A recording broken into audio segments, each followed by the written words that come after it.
Oh, good morning. It's Thursday, July 29th. Tip of the Grant's Sound Advice Coffee Cup to you. Thursdays are What Does a Voice Artist Do for You? So we're going to cover that in just a minute. If you would take a moment to like and subscribe the channel and maybe share with a friend, that would be great.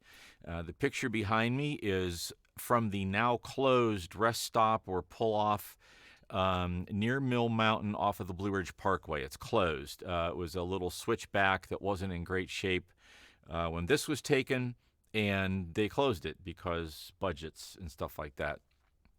So I got a little tired of all the technology and just needed something a little softer in my life this morning. So hope you enjoy it. So one of the things that we constantly are challenged by in this business is the scripts. And I will admit I've done it to myself. Most often, we write differently than we speak. We don't think we do, but we do. And it is easy to say that I'm going to do something, but we don't speak like that. It's easy to say we're going to do something. So notice the gonna, it is, went to it's. That's because how we talk.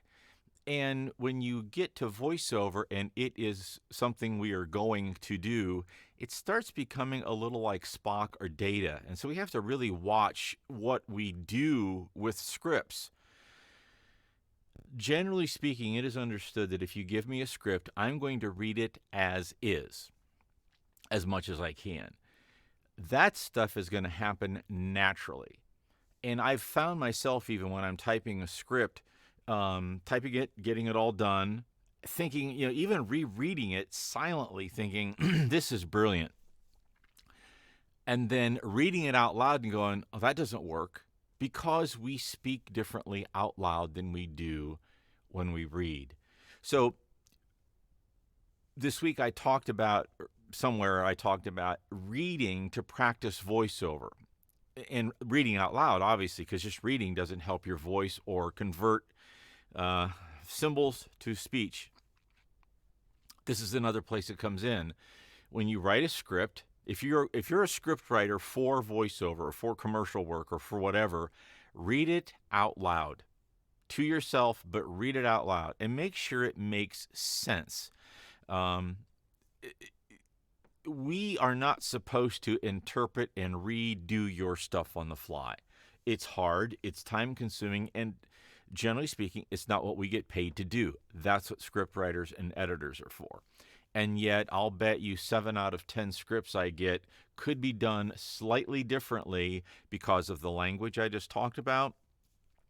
When we speak, a lot of times when we type, we skip over verbs and stuff. We just do that because our brain tells it's already there. And there's a scientific name for that. I wanted to call it the Mendelbrot effect, but I don't know if that's the right name or not. But there is actually a term where our mind will see something there even though it's not.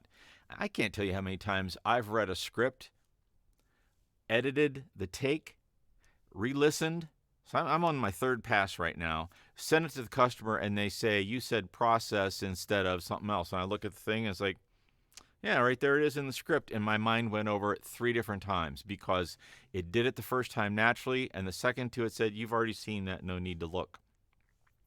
So one of the things that we can help you with as a voice artist is, if you would like, have us proofread your script. And when I proofread a script, I proof speak a script, if that makes any sense. The first thing I'm going to do with your script when you send it to me is I'm going to read it out loud.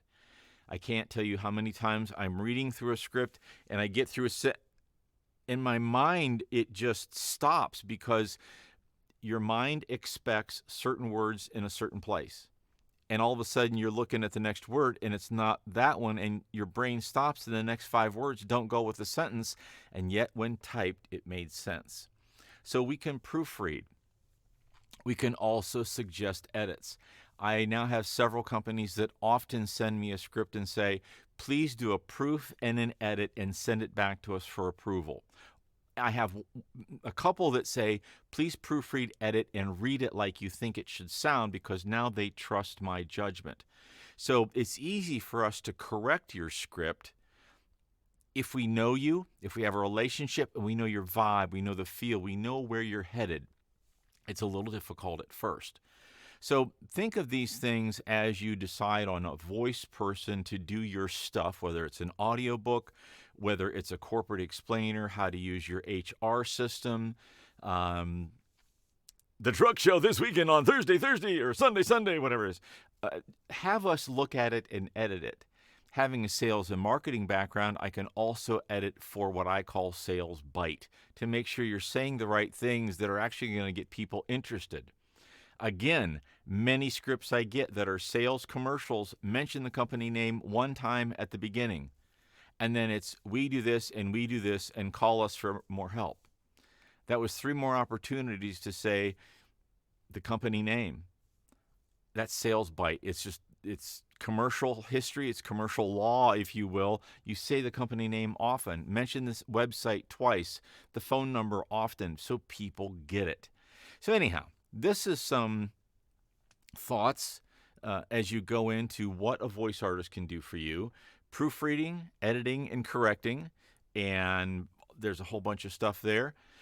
I hope this helps you understand what proofreaders do. Well, I hope that does too, but hopefully it helps you understand what voice artists do. Hit the like and subscribe buttons if you would. Share with a friend that you know might hire a voice artist. You can hit me up at voicepro@grantsvoice.com. I'm the Voice Pro. I'm the voice of distinction, right? Well, somebody said that anyhow. I hope you have a great rest of your Thursday and heading into a wonderful weekend. I'll talk to you soon.